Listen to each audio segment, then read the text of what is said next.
Welcome, everyone. I am Ken Clairbout, K4ZW. Glad you could join us wherever you are, evening here in the U.S. One quick announcement, and most of you know this already. As far as the presentation goes in the Q&A session, we hold that until the end of the presentation. But you're welcome at any point to go ahead and send me your questions, and we'll just hold them for Dan at the end of the presentation. If you do send in a question, do me a favor and put your call sign on it so we can see who the question came from. So with that, I'm very glad to have with us this evening Dan Zeitlin K2. It's Yankee Whiskey Echo. I was telling Dan I noticed just a few minutes ago in the the announcement that went out that I had his call sign wrong, so I botched that. But anyways, it's correct there on his slide. Dan has done this presentation in this form or some variations of it over the years. Been very popular. A lot of good information in here for the little pistol, and also very entertaining to boot. So with that, I'm going to send it just a little bit northeast of me across the Potomac River over into the state of Maryland to Dan Zeitlin, K2 Yankee Whiskey Echo. Dan, the floor is yours. Go ahead. Thanks, Ken, and thanks everybody for your interest. As you know, Ken mentioned, I've given this several times before. There used to be a slide in here that thanked all the people that gave me inputs. There's a somewhat synthesized knowledge of other people, and the list became so long I eliminated the slide, but I certainly didn't do this on my own. This is what I'm going to try to get through tonight. I speak kind of rapidly, and hopefully we'll get it all done. The appendices in the back we may not get to, but they're going to be available, and I'll give you a link to how to get to them. What are we going to talk about? Well, the whole idea is for little pistols, little stations, to do better and get better scores. And that's a situation I was in and I'm still in. And the intended audience are people that have, small stations, usually low power, no big stacks, maybe a tri-bander. But I've been told, and I think it's true, that the things that you're going to see in here apply to everybody. So that you should be able to come away with one or two tidbits anyway, even if you are well experienced and even if you have maybe a little more of a station than I'm talking about here. And it's no secret that you got to do the most with what you got and see what you can adopt as successful practices that people that do well are doing. Just a little bit about me. I was licensed in 1956. I wasn't really a contester. In the mid-90s, I managed to operate field day with some world-class operators, and they've sure got me hooked. The adrenaline started pumping. I joined PVRC. I got a little bit of education at a large multi, and I decided to try things on my own at home. Yeah, with 100 watts, and began with wires. Now I have a little tri-bander. And I've had reasonable success, not at the very top, but doing well enough for this kind of station I have. You can see here there's some finishes that I'm very happy with. So, what are the elements of success? It's just like anything else that you do in life. You've got to have your mind in the right place. Be prepared, pay attention to the details, and practice. People that don't go into athletic tournaments without playing and practicing. You shouldn't be doing a radio contest either without some degree of practice. And try to learn something every time you're in. And certainly perseverance. If you try long enough, you're bound to get a little bit better anyway. The right frame of mind. These are three things here that I think will put you in the right state of mind. It is a competition. I know we're a big friendly fraternity, but when you're in a contest, it's a contest, and you can be friendly, but you got to understand it is a competition. And this statement of Fred's, K3ZO's, is very true. If you have a problem hearing in a large high noise environment, you probably aren't going to do that well in contests. So you've got one of the skills you really have to develop is to tolerate all the QRM and all the nonsense and try to pull through stations as well as you can. And think big. You need to have a really positive attitude. If you're timid, then you won't do as well as if you have a positive attitude, kind of like a big station. You know, think and act like you're a big dog. Once in a while, the big dogs will remind you that you're really not. But like my little dog that's sitting behind me here, she's only 8 pounds, but she thinks she's very, very big. And when she's behind the door barking, you don't know how small she is. Preparation. The statement at the top, I think we're all familiar with. It applies here as well. You need some kind of a strategy, something that provides you guidance during the contest. It doesn't have to be complicated, but take the time to jot down with a piece of paper some things that you're going to remember during the contest about how you're going to operate. And certainly it's not the Bible. It's something you can change dynamically as conditions change. It's like going into battle with a plan. It hardly ever gets executed the way it was planned, but at least you have something to guide you and something to deviate from when it makes sense. Before the contest is a great time to check to see if your software and your hardware all works. The day of the contest, or even worse yet, when the contest begins, is not the time to find out if something wrong with the software or the antenna or the radio is broken or something else isn't working or you've got a sticky relay. So this is part of preparation. Make sure well in advance that everything is working smoothly. Get some rest. I'm an old guy. I'm in my 70s now. And if I don't have any rest, I can't function properly. And I think it's true even when you're younger. The more rest you get, the better off you are. The point there that says listen days before to get a feel for conditions is something that I took from sailboat racing. You always get out on the course before the race and get a feel for what the wind is doing, how it's shifting. Is it sustaining shifts? Is it oscillating shifts? You know, is one side better than the other side? It's the same thing with radio. We all know conditions are variable. It's a good thing to listen days in advance and then the day of the contest to see how things are going. Are they, get a feel for how they're going. Are they the way you thought they would be, or are they going to be different? Certainly you can never tell. We all get surprises. But it's part of preparation to have an expectation for what things are going to be like. And have a simple means to restart your software. Sooner or later, you're going to suffer some kind of a crash, or you're going to have some reason to reboot. And if you have to remember the name of your contest or what you named the file, that's just another level of stress you don't need. So it's as a convenience, I always label the contest that I'm in contest. And so I know whenever I start up a contest program, the current contest is called contest. And when it's all over, then I relabel it. It's something you might want to try. This is a review. I'm sure you're all familiar with it. It's a slide that's left in here from when I talk to an audience that maybe doesn't have any experience, and there's several slides behind it. This is the only one I thought I would put in here. You know what the rules are. We all know that to have a contact, you have to have information correctly exchanged both ways, and that the score is made up of two pieces, cues and mults, and they're both important. And sometimes the mults are multi-band, sometimes they're only one time, but this is the basic part of generating the score is cues and mults. Cues really fuel your engine. The multipliers are kind of like a turbo. You know, if you get a large number of cues, then you get to multiply them with the multipliers. Every multiplier is worth the total number. If you have 1,000 cues, a multiplier is worth 1,000 of those. So it pays to build up the number of cues that you have so that you get the most out of your multipliers.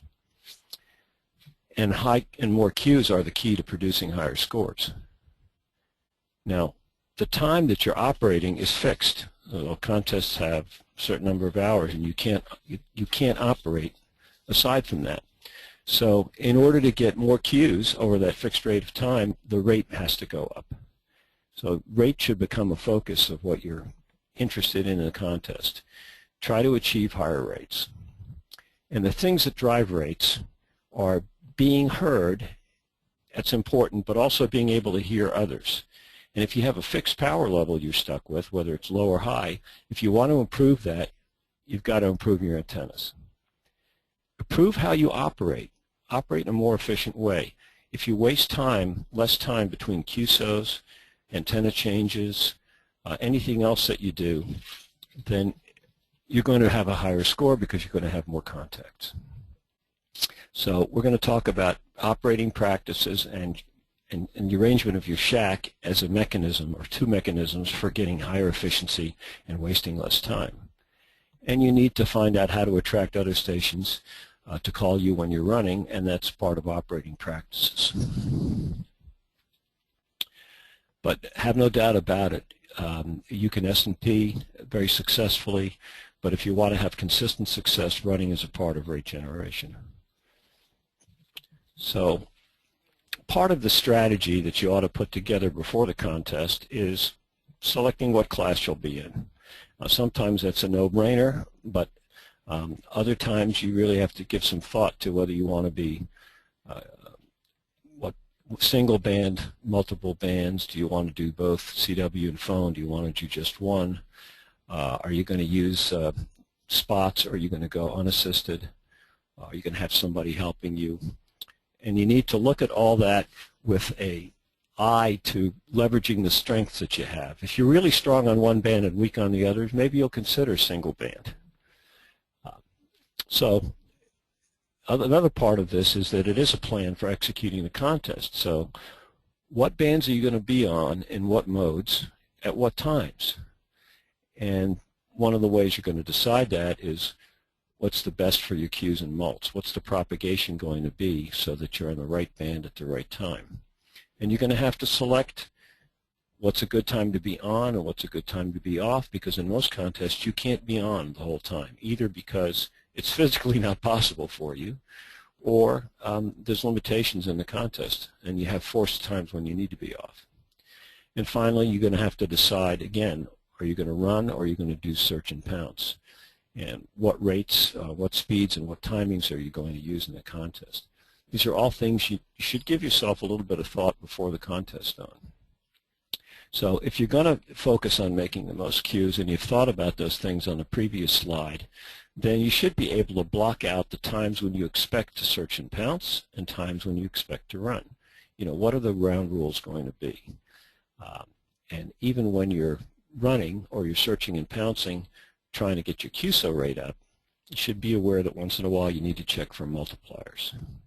And all of this you're going to base primarily on what you expect the propagation to be. You know, there are rules of thumb. You can look at probably the simplest ways to look at tables that are published ahead of time, like the ones in QST. And if you can get a hold of models or more recent predictions, that's even better.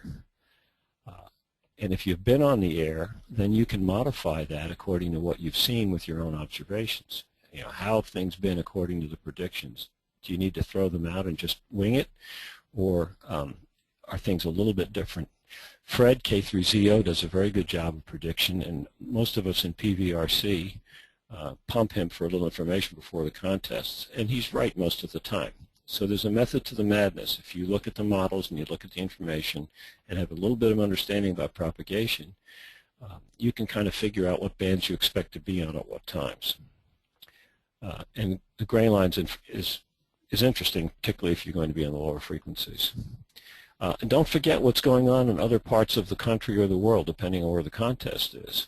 If everyone is asleep except for the hardcore contesters, you can't expect to make as many cues as if you get them when the fellows that are going to be casual, and they make a big difference in the score, being able to work the casual operators.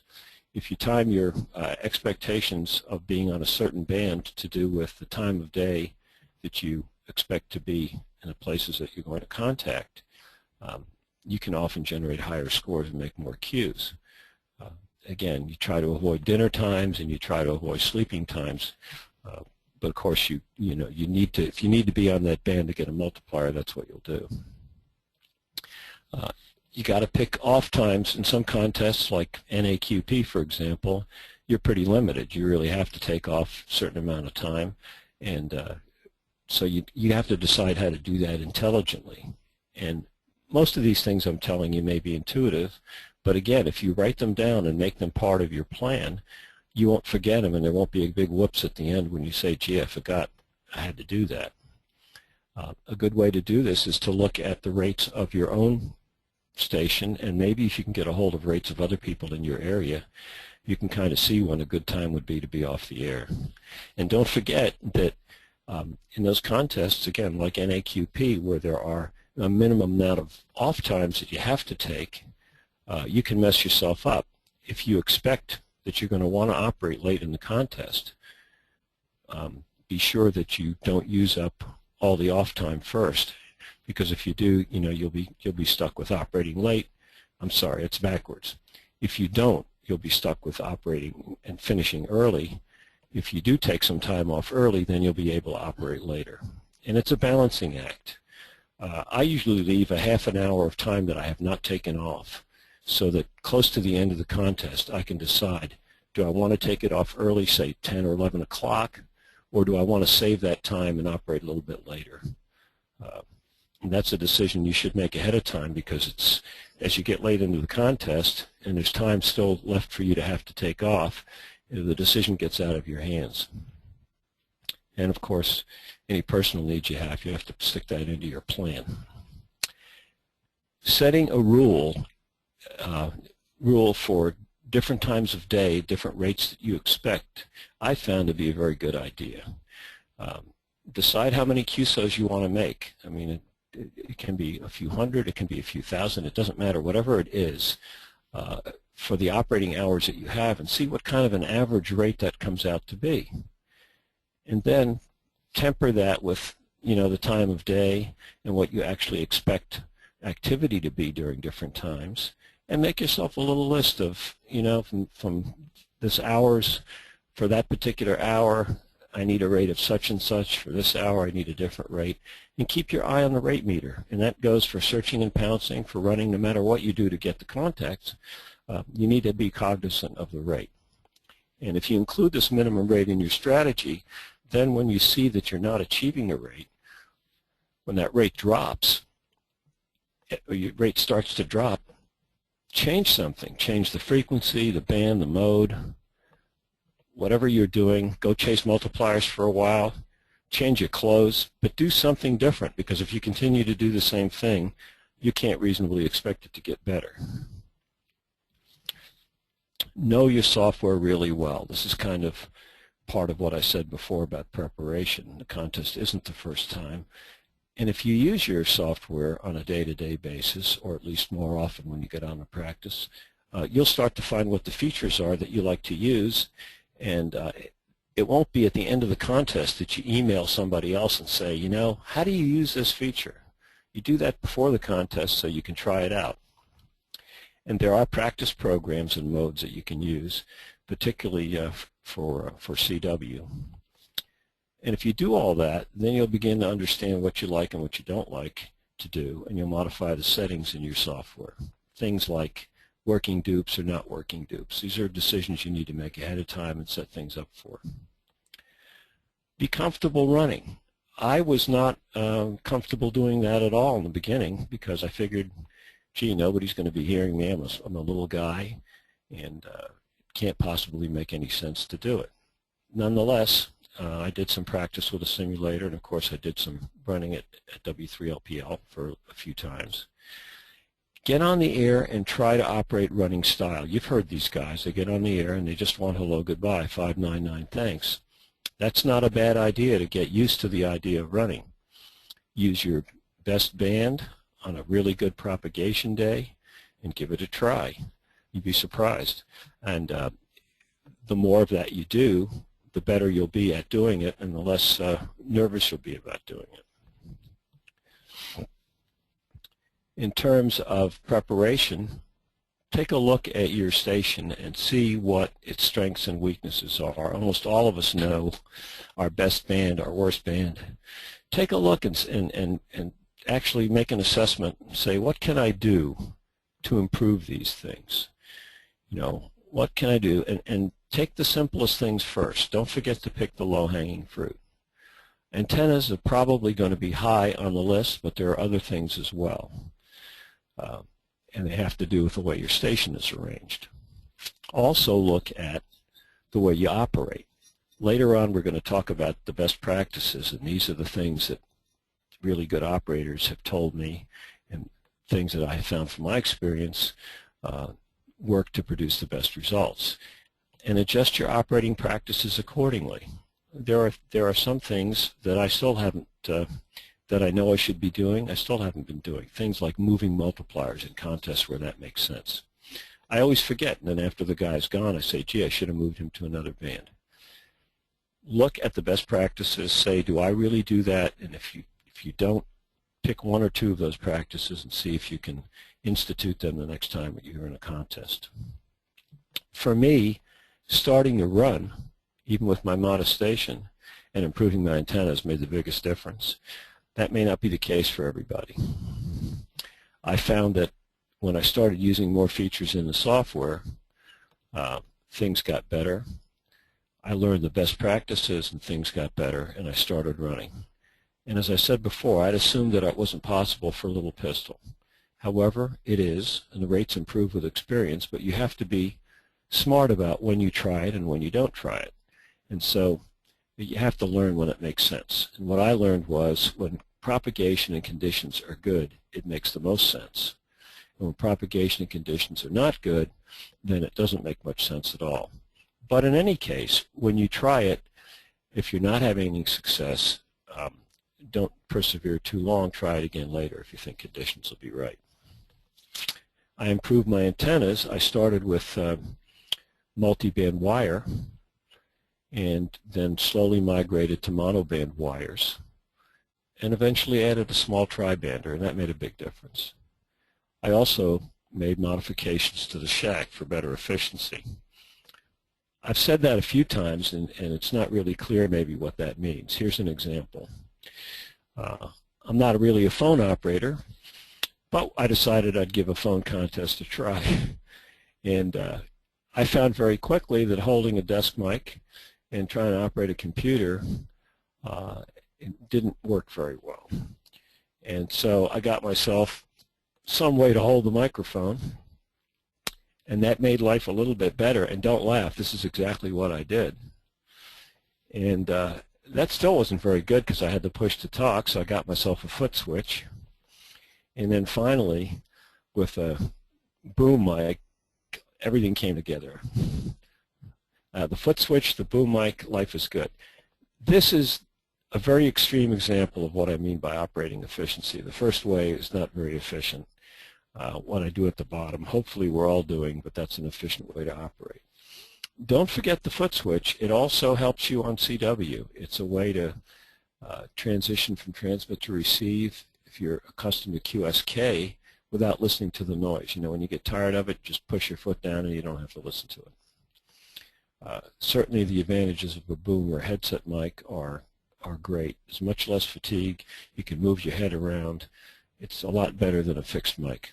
You can even respond to somebody walking in the room and talking to you by turning at them and shaking your fist at them. Antenna switches. I actually started out swapping connectors. I know that's awful, but you know, I didn't have the right frame of mind for contesting. It quickly became obvious that coax switches would be better, and that's what I did for a very long time. And then recently I afforded myself the luxury of adding a 6-pack, so I have a single control for each position. I have 2 transceivers now. I have single control, and I can just remotely switch the antennas, and that's really very, very nice. And if you're in a contest, of course, being able to jump between bands quickly as a single operator, which is usually not penalized at all, is something that is very useful. You see a good spot, it's a multiplier, you want to work them, and you're in search and pounce already anyway, you can quickly change bands, work them, and change back again. Very useful thing to have. And if you improve your antennas, you're going to have a better chance to sustain a run if you do get a run going, and you're certainly going to have a better chance to snag search and pounce QSOs. You know, the fewer the calls, the less time between QSOs, the higher your rate is going to be. And we talked about how important rate is. Another thing will be that you'll be able to make those second-tier QSOs. I look at the strong stations that we all hear, I call them the first tier. And then there's a second tier, and there's even a third tier. Now the problem of the strong stations, the guys running 1.5 kilowatts in stacks, their problem is hearing the second and third tier stations, because stations that are running QRP 50 or 100 watts aren't going to be nearly as loud. So these guys running high power really have to have good ears to get down to the third tier to get enough cues to be competitive. We little pistols need to at least get down to the second tier. So if you're not hearing well, aside from the really strong stations, you need to take another look at your antennas and see what you can do. I found, for example, that using my 40-meter delta loop as a receive antenna on 80 meters and also on 160, I can sometimes hear stations better because there's less noise. So play around with whatever antennas you have and you may find that you can hear more stations. And rearrange your equipment so it makes sense. If there's something that you do on a day-to-day basis that's a little bit annoying, it's kind of like having a little bit of sand in your shoe. If you just get up once in a while, walk around, it's not so bad, but if you go run a race with it, it'll drive you nuts. It's the same thing with little things in your shack I'm sure you can think of that are a little bit convoluted, not as direct as they could be. Make those changes. Not only will life be easier every day, but life in a contest will be a lot easier, and you'll waste less time between cues. So when you do this, looking at what can you do with your antennas, see what assets you have. What do you have? Trees? Do you have poles? Do you have a house? Can you hang things on them? Try to use the property lines that you have to your full advantage. You know, you don't have to string these things over your house. Maybe you can run them along your property lines. If you have a weak band, and remember before I said make an assessment of what maybe your weakest band is, think about changing the antenna on that band, particularly if you don't think it's going to get any worse. You may as well try something else. Try to design something that's monoband. They generally have the best performance, and sometimes even the monobanders might work on another band and a pitch. If you have the space or the means, consider a fixed antenna with a little bit of gain to a high QSO area. If you're in the U.S., the areas you'd consider, for example, if you're on the East Coast, is you'd like to be able to point west, or you'd like to be able to point to Europe. On the West Coast, it'd be different. These are things to think about. Sometimes, particularly at the higher frequencies, or if you're going to do the 10-meter contest, for example, you might want to put a few dipoles up to the high QSO areas. It's not something takes a lot of effort. It's something you can take down when the contest is over. If you don't operate a particular band, try it during a contest. I never operated 160, and then I found that even with a minimal setup on 160, I picked up more multipliers, so it was worthwhile for me. And during slow times, I go down there and I look around to see what I can do. And if it's at all possible, at least in my experience, put up a small Yagi. Mine is a C3SS. It's very small, but it made a big difference to me. This is what the lot looks like where I live. It's not very big. It's 125 feet by 75 feet. And you can see that I've got a wire on 3 of the 4 property lines. They're not exotic. It's an 80-meter dipole that kind of weaves through the trees. There's a 160-meter lazy U, which is just, free wires, and a 40-meter delta loop across the back. These are not complicated antennas, and they're actually pretty hard to see because they run along the property lines where I have trees. The tri-bander was something my wife allowed me to put up, and I'm very glad that she did. It's only up about 45 feet. It's a very small antenna, but it does a great job. And once in a while, I put up my K2WYE homemade loop in the front yard for a selected contest when I think it'll help me hear better. Be sure you use a contest-oriented program. I know there's a lot of bloggers out there. People like to use their favorite ones, but pick something that's really oriented and made for contesting. And use the interfaces to your radio and your keyer. There are some stalwarts that don't do that, and some exceptional operators that are able to do that. But for most of us mortals, we need to use those interfaces, and they'll really help us sustain higher rates. I would recommend that you set up your software with these features. Now, these are keywords that are used for CT, but I use them because they are obvious what they mean. Do work dupe. Set it up so you can work a dupe if you want to. If you can automate correcting call signs, this is true on CW in particular, of course, so when you change a call sign and make it right during the QSO, that it actually repeats the call sign to the other station correctly. You should have super check partial. You should be able to check partial call signs. A good place to put that window is right above your entry window. Have it stop when it's sending CQ automatically, so you don't have to worry about stopping it. As soon as you enter a character, let it stop. Put up a band map and a spot announcing window if you're using assistance. If you're not using assistance, you still want a band map. It's something that will show you where the stations are you've already worked and will allow you to enter in stations that you haven't worked yet that you want to come back to. So as you pass a station, and either he's just got too many guys calling him and you don't want to waste the time to get into that mess, like it's a particular multiplier, or you've tried twice and you can't get through, put his call sign in the band map, and that way later on as you're searching around you'll see that's an unworked station and you can work them. The rate window and SCP window are rather obvious, and the score is a nice thing to know, not absolutely necessary. Should you use a spotting network? That's actually part of your strategy. You need to decide that. Some of it is personal preference, but also will have to do with what class you're in. There was a time when if you used a spotting network and you were in an AWRL contest, then you were thrown in with the high power stations. I didn't find that very useful, so I was always unassisted. That's changed. In any case, it's a personal preference there, but it should be part of your strategy, you know, assisted or unassisted. In any case, you may have heard this before, it doesn't alleviate you from confirming the entries. When you see something on the spotting network, it could very well be a busted call. You need to make absolutely sure that you've heard the call correctly and you enter it right. And the last thing on the list here is the spotting network creates a great temptation to go chase multipliers. Just don't let it get out of hand, because you'll spend more time chasing mults and less time generating queues, and your score will go down. Typical logger looks like this, provides you a lot of tactical information. The features I find the most useful are the rates, and you can see what it looks like in N1MM. On the right is the old CT screen. It allows you to look against that plan that you've made.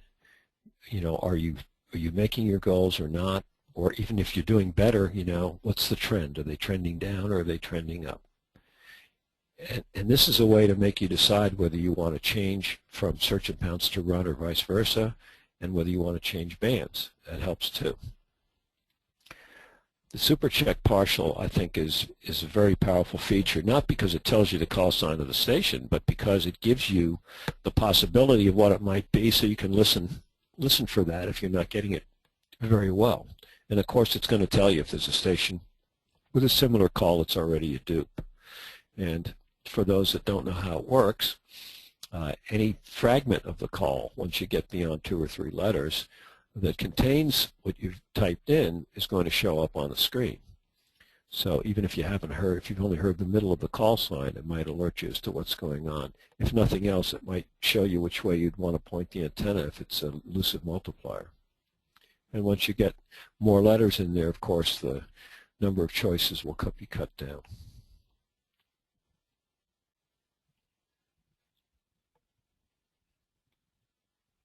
A little bit slow here.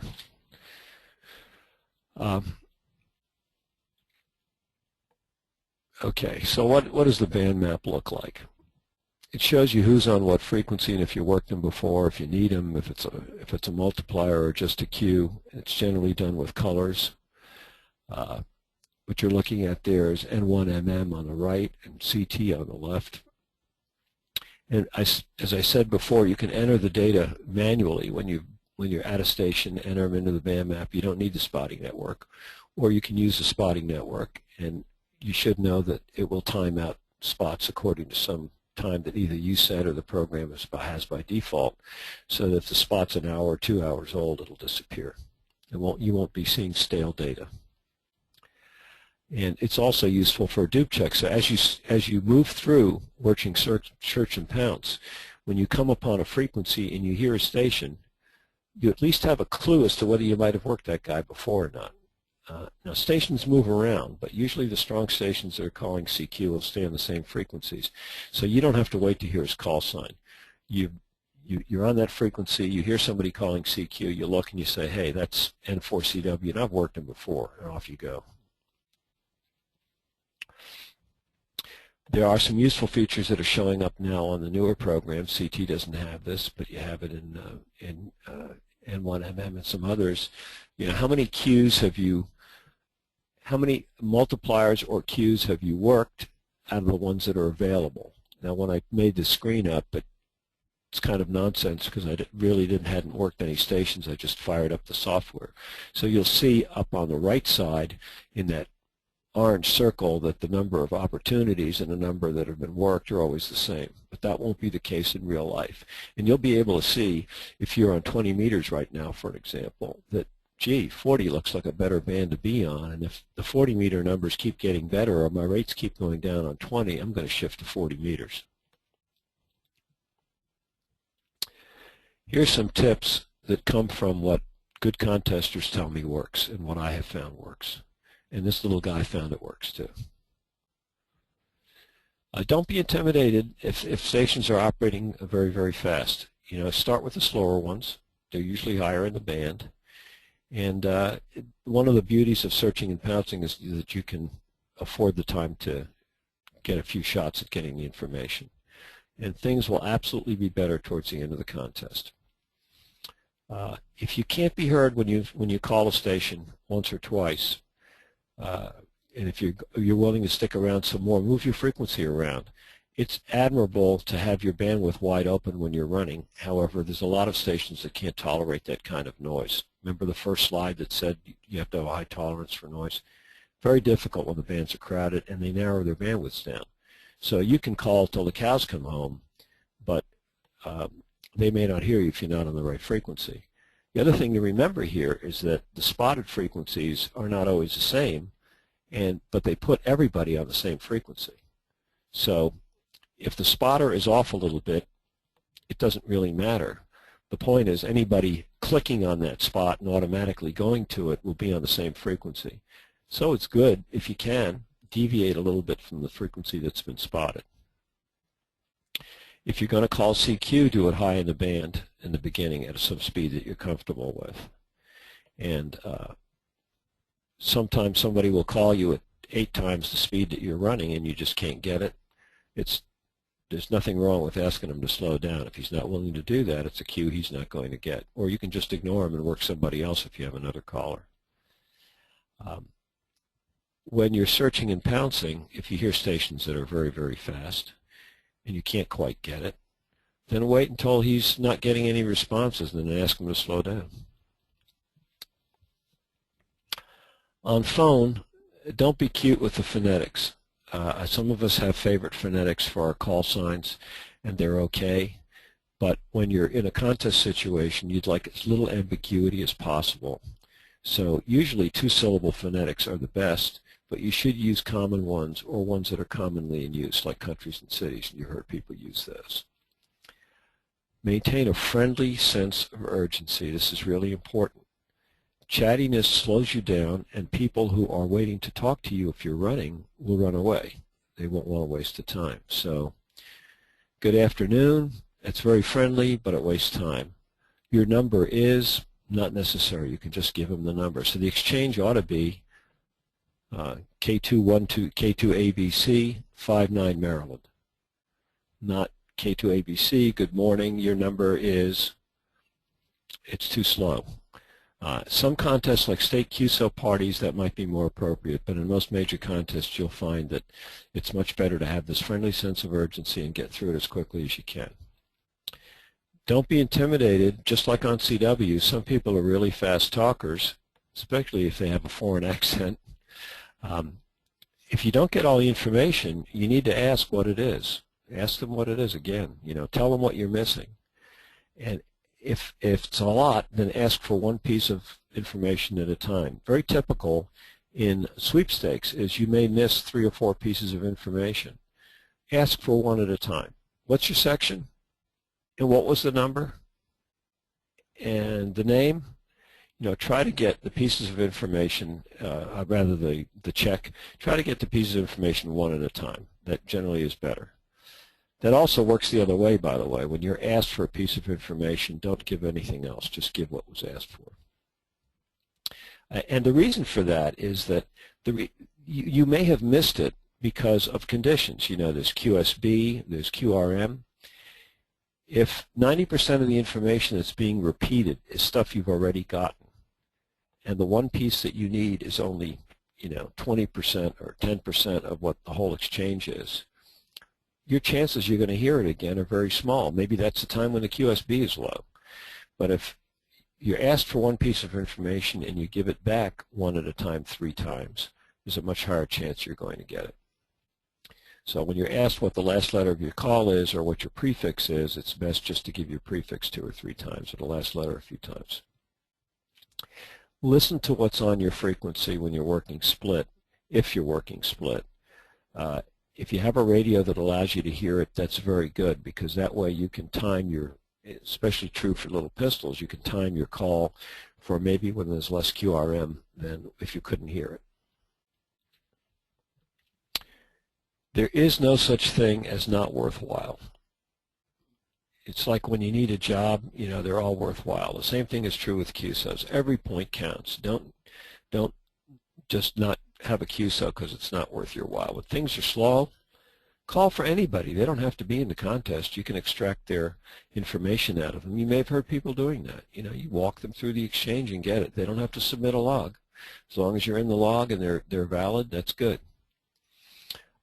One thing you might try is to work the bands that may close first. Usually this means you start with the high bands and then you move out to the lower bands.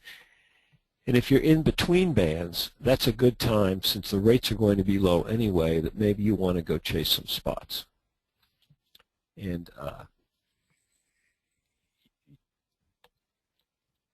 keep the multipliers in your mind when you're making contacts. The first point is one that I miss very often. If you're in a contest where you can use the multiplier on different bands, if you can move them, if somebody has called you and you need him on an adjacent band, you say, hey, can you move to 20? Worst he can do is say no, but if he says yes, have a frequency already in mind, set up so you know where you're going to go. You'll say, 14280, and bam, you're there, you work them, and it's done. The time when you remember after he's gone, it's too late. And that's when it's important to have your software set up so you can see what other bands you might need that multiplier on.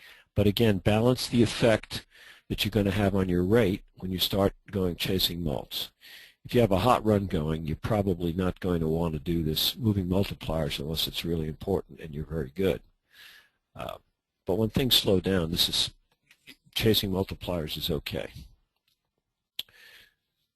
Verify the call sign. Once again, when you hear him, it's not the way he was spotted that counts, it's what his real call sign is. So log it the way you heard it. Those bogus call signs that I have on that line there, they're not real. They're the ones that are in the parentheses. But they were spotted that way. And always hear them. And whatever you hear is what you have to log. The contest authority is going to understand that you're logging what you heard. Don't change it to what you think you heard. Make sure it's what you heard. And just because it's in the master call sign database doesn't mean it's the right call. There are plenty of calls that you're going to work during a contest that don't appear in that database. So if you hear a call and you think you got it right, and what you see in the super check partial is different, you might want to listen to it again, but don't log it differently just because it's in the database that way.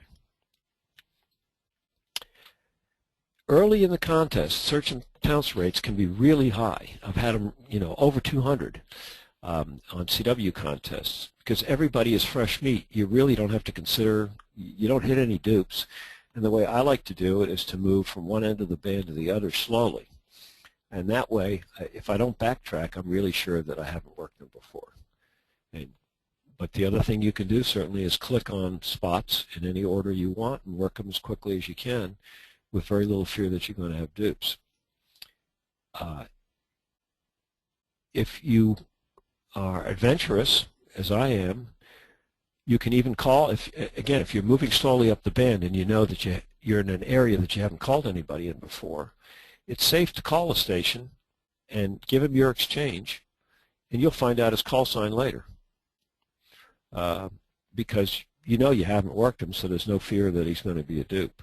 Later on, that's not a good thing to do. But early in the contest, as you move up the band, you can do that, or down the band. You can start at the either end. It doesn't matter. And as you do that, you can use searching and pouncing to find a spot to call CQ if you're so inclined, if you've decided you're going to try to run. So I wouldn't say almost, I always start a contest in search and pounce. And I use my crawling through the band making S&P contacts as a way to find a clear spot to call CQ. So if I'm inclined to call CQ, I keep searching and pouncing until I run across a spot that for that very few microseconds that I'm there is clear, and I immediately start calling CQ. This is a lot better, particularly for a station that is not very loud, way to find a frequency to call CQ on than it is to try to establish it before the contest, because you may waste a lot of time getting on a frequency and calling CQ and having yourself spotted just to find some large station that doesn't even hear you on your frequency.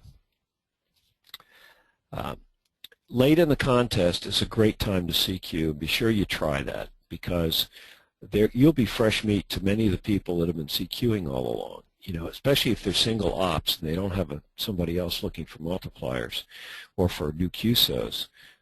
They will not have worked you. They will come out and they'll call you, and they'll be looking for the last QSOs that you can squeeze out. One of the things that I didn't mention to you before about calling CQ is that you're going to work stations you would never work if you were only searching and pouncing, because there are stations that only search and pounce. And so if they're not calling CQ, you'll never know they exist and you'll never work them. So if you really want to dig down into that well of QSOs, particularly in the second tier, and you want to build up your QSO count, you need to call CQ and you need to run, because stations that don't run are going to call you and you're going to generate QSOs you would never have gotten any other way. And as I mentioned before, when you're running and only asking for one piece of information at a time when you need a fill, the same thing is true when you're asked. Repeating the known parts of what you've exchanged already are just waste of time, and possibly a time when the missing information could have come through. QRL. You've heard stations tune to a clear spot and call QRL. That is the question of all time. To call QRL or not to QRL. That is really the question. And there are different answers for that. Look at the top and you look at this statement and you know it's true. It's not just a 20-meter band. It's pretty well anywhere in the bands, on any of the bands. In a contest, the question QRL in itself is almost silly. You know, is that frequency being used? Somebody's using it somewhere for sure. But certainly it's a polite thing to do. One approach is pick that clear spot and start calling CQ without QRL. And the rationale for that is if you call QRL, you're telling other people that it's clear at your end. And believe it or not, somebody might start calling CQ right on that frequency. They won't answer you, they'll just call CQ. You will find out very quickly if the frequency is in use. If you just send CQ in your call sign, you'll be told immediately if there's somebody there or not. You probably won't cause great harm. This is certainly one way to treat it. However, it's very controversial. Many hams think it's just, it's beyond being competitive, that it's absolutely rude. You need to decide this for yourself, but it's something you should think about. K3ZO has a rule of twice. Twice doesn't usually work for me. For me, it's usually something like 3 times.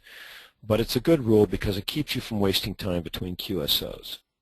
If you can't get a station after calling them twice when you're searching and pouncing, or if he doesn't ID more than twice or to 3 times, whatever you decide the number has to be, move. Just forget about them. You can come back some other time. If there's a DX station that has a moderate signal, but the band is really pretty quiet, you don't hear much else on the band from their part of the world, they probably have a lot of ERP and they're not going to hear you. Don't waste your time. Use the band map and check for dupes and insert and pounce, as well as for new multipliers and cues. I find the band map very, very useful when I'm S&Ping. Keep me from calling stations I've already worked. Insist on getting fills until you get the information. There's no use in leaving a QSO without all of it, because then you're going to end up wasting time or having a QSO that's invalid. By the way, if you've left and you haven't told the other station that there's no QSO, if you haven't said sorry, no QSO, and he hasn't acknowledged that, or you don't, at least you haven't said it, don't take him out of the log. It's not fair to him. He thinks you've made the exchange. And keep in mind that a single sideband signal is at least 2 or 3 kilohertz wide. So if there's a strong station that's running, you don't want to be very close to him, because he'll demolish you. When you're running, try to use the widest IF bandwidth you can stand to listen to. That way you won't miss the off-frequency callers as much. If you're running, there's a station that's hard to pull through, the same thing, the rule of twice again. Your rate's going to really suffer if you take too long pulling them through. So the best thing to do is, sorry, I can't get you now, try later. You're going to wait. You're going to drive away stations that are waiting to call you, because they don't want to waste time either. Only a quick thanks is all you need if there's stations that are waiting. You don't need to repeat your call sign every time. Every 2 or 3 times, yeah, maybe, but just a quick thanks. They know you call, don't waste time, and then as things slow down, start throwing in your calls again. Send the full exchange with a partial call. That means that, let's say somebody called you and you're not sure, it's K3N something, you don't know the rest of it. You say K3 November, 59 Maryland. He'll know it's him, and he'll come back and he'll say, it's K3 November Alpha. You're 5-6, or you're 5-9 Vermont, whatever he is. The point is, the good operators will take the partial sign that you sent and will help you fill it out. And that way, you don't have an extra exchange of asking who's the K3N. You know, sometimes that's appropriate, but it's worth trying just sending them the call sign with a partial fragment of it once. You can fix the call while you're logging him when he's sending you the information. At the end of the day, when the bands are, or at the end of the contest, when the bands are worked out and everything's dead, it doesn't hurt to call CQ. When the band's really, really active and you can find a good frequency, that's also a good time to call CQ. Always work dupes. You may not be in their log. He may have busted your call before. Worse yet, you may have busted his call. If you bust your call, you'll still get credit. But if you've busted his call, you won't get credit. Rule of twice, again, we talked about. And enable call sign correction. If you're on CW and your software allows it, it will change the call sign to the correct one during the goodbye message and let the other guy know that you've got his call correctly. That way he won't be sending his call sign and CFM question mark to you several times after. If your run is being sustained, whether it's on phone or CW, speed it up. Talk faster to whatever limit you can do. And if you've got the call sign in your head, either hit your voice key or start talking, or hit the automatic send on CW and fill in the call while it's sending. If another station calls CQ on your frequency, tell them it's busy. Don't get into an extended frequency fight. It doesn't pay for either one of you. If you can't move, if he won't move, you're just going to have to move somewhere else. Sometimes it helps to throw in a couple of fake QSOs or repeat ones that you've already made if he hasn't gotten the message that you're really on frequency and making contact. Otherwise, QRL, QSY doesn't work. You need to move. And if somebody is jamming, in no way acknowledge him. You know, keep exactly the same pace you had. Don't time your transmissions for when he's off. Don't change your tone of voice. Just keep on going. Usually they'll go away if they think they're ineffective. And sometimes a few fake QSOs will discourage them as well. So we've got a few extra minutes left, and what I'd like to do is quickly go through this list. This is going to be available on the PVRC website, and I'll give you the link. It's the best practices. These things should look familiar to you since we've talked about them.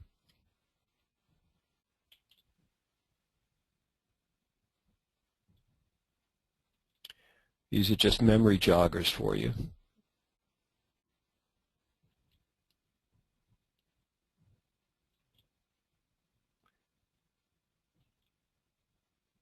It also gives me a chance to rest my voice.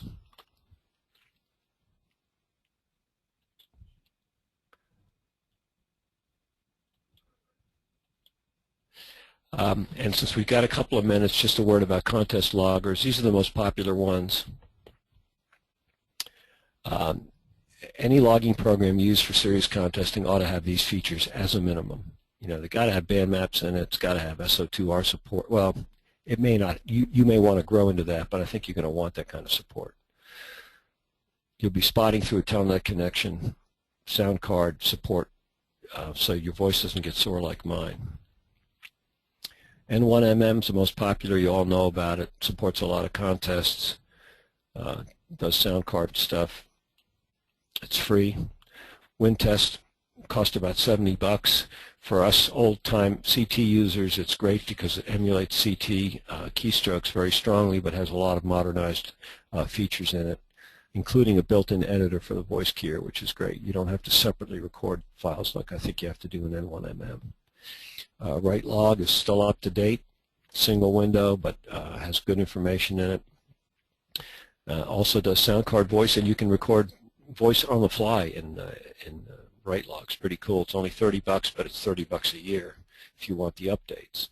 You can get the last version for $18. And TR4W is the rewrite of the famous TR-DOS program. Very cool. This is the program I think that invented ESM, enter sends message. Supports a lot of context. It's also very cool and with the voice keying. CT-WIN, it's for us old timers. It's I wouldn't recommend it for anybody just starting now. And N3FJP is a great value, great program, but is lacking quite a bit of features that serious contesters want.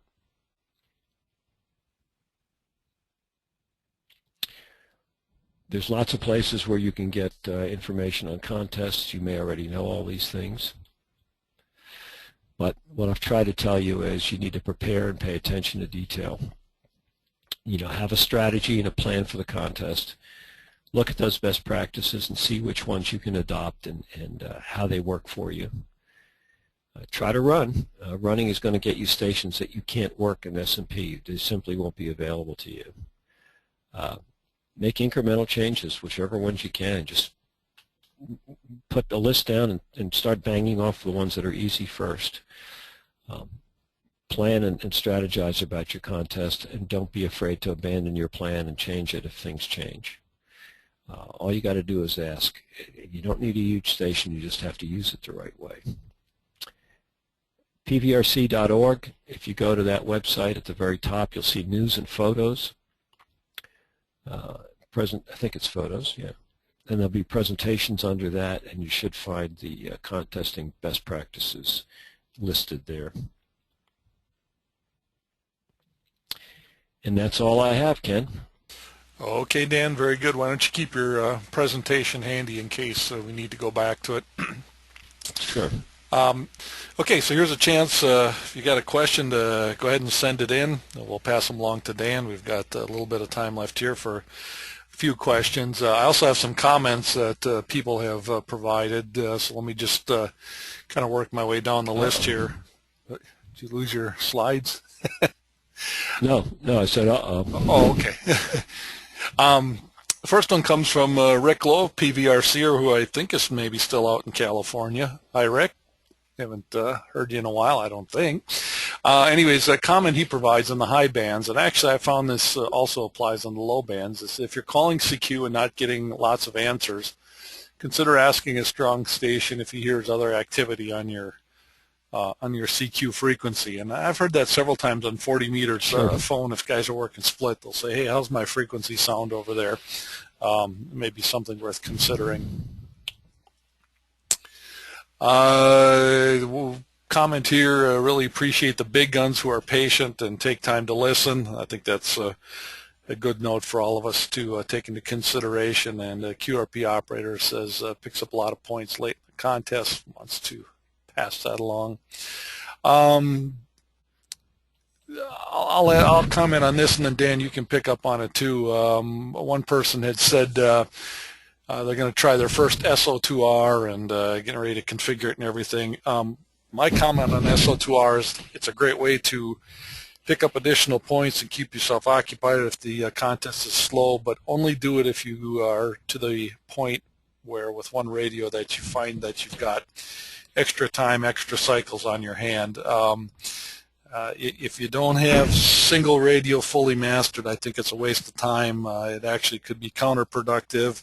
Some people, if they don't implement it or do it correctly, they actually become more of a nuisance than anything. Anything else you want to add to that, Dan?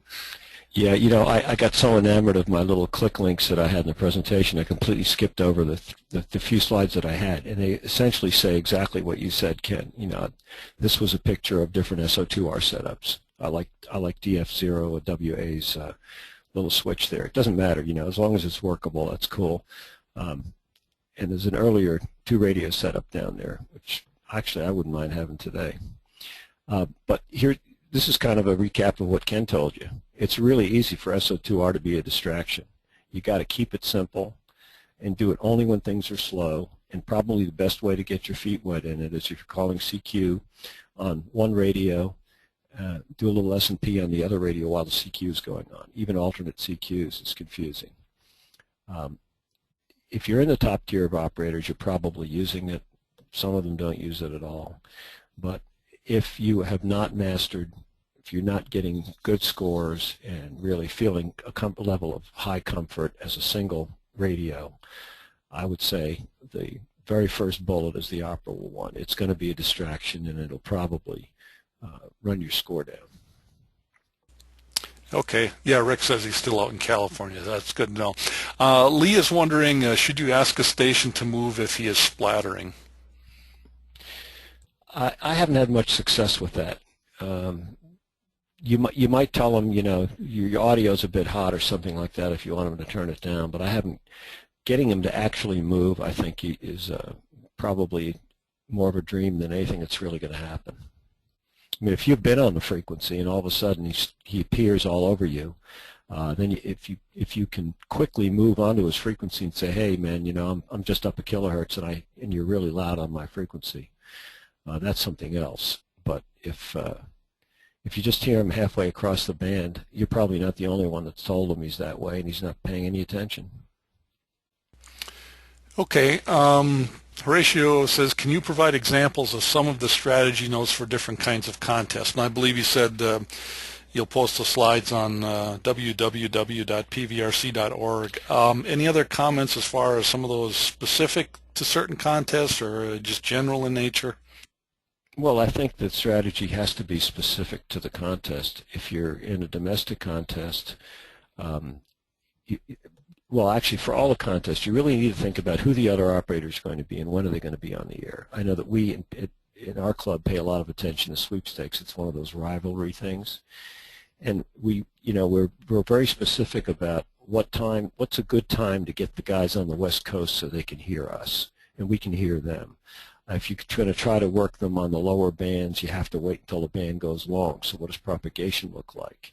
And will there be somebody there at that time of the morning? Well, sure. If it's 1 o'clock in the morning here, it's only 10 o'clock in California. These are the kind of things you need to think about, and they vary from contest to contest. Okay. Jim, K9 Queen, Japan Sugar, any familiarity with contest loggers for Mac?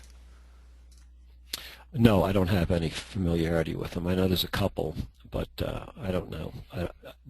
I don't know them. Okay, Ross, KB8 November Tango Yankee is wondering what some of the major features you think is missing from N3FJP's logging software. You know, I had a email exchange with Scott this afternoon, um, and yeah, I don't want to get into an extended discussion, so let me just bring up the slide that deals with his. And just a couple of things here we can talk about. There's no band map. You know, the older versions of FJP had it. Scott said that when he polled his users, they said they would much rather, none of them were interested in a band map. Well, I think you figured out my sentiments on a band map is it's really important. So that's one place that I think most serious contesters wouldn't be real happy about. The spot window that exists, which is on the bottom, is a first in, first out kind of thing. That the spots appear and then they scroll down the screen, and you can to some degree decide what percentage of the screen you want that to be. So you can add a few more, but you can't. There's no place where you get this long list of spots. In a contest that's hot and heavy, they're just going to keep rolling by. So the whole spotting feature and the lack of a band map, I find, is disturbing. There is no super check partial for that checks against the partial database. There's only a super check partial against. It's really a check partial against dupes. So this that window that you see that's aquamarine in color on the slide. There'll be stations will show up there that are potential dupes as it partially checks the call sign, and look in your log to see that. And that's a philosophical thing that Scott believes you shouldn't be using that feature, or real contesters, people who are really hearing the call sign shouldn't use it. And that's certainly an argument. My feeling is it's something that helps you listen. It really does. It gives you some clue. You know, if you know you're listening for a certain letter, it helps a lot. That's philosophical, but there is no support for that. It does not support SO2R, which in the beginning is probably not a big deal, but if you're going to go and commit yourself to it, then later on you won't even have the opportunity to try it. So those are probably the three features I would say, or four features I would say, that aren't compatible with what I think a serious contest logger should have. Okay, let's take one or two more questions. We're going a little long here, and I think Dan, I don't know if you had your email handy. If anyone's got any questions, maybe they can follow up with you directly if we don't get to the people here. John, VE7 Tango India, new contester, great presentation. If you would recommend one logging program that will interface with the transceiver, which one? I don't want to get into that game. I'll just as a few facts. N1MM is the most popular. It's free. However, it takes a while to learn it, and from time to time it has problems because it's continuously being developed. And I'll say that even though the documentation has been much improved, it's very difficult to follow. The flip side of that, though, is the user community is so huge that if you join the user community and you ask a question, you're going to get a usable answer very, very quickly. So, it's probably a good thing to start with N1MM. And if you have any aspirations of ever operating at somebody else's station, you're going to have a high probability that that's what they're going to have.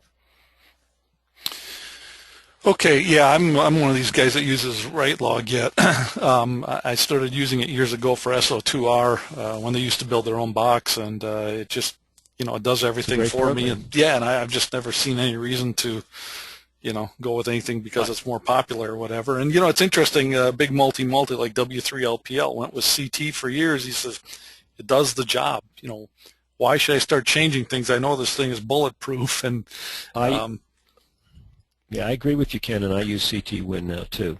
The problem, and the reason that Frank changed to WinTest, and that was just this last year, is that the new radios just simply aren't supported anymore.